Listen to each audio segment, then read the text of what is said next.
மகிழ்வோம் மகிழ்வோம் தினமாக மகிழ்வோம் இயேசுராஜன் நம் சொந்தமாயினார்.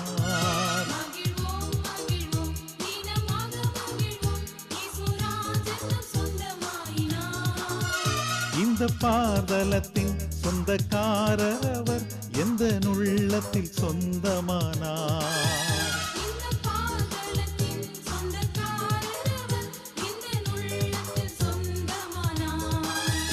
ஆனந்தமே பரமா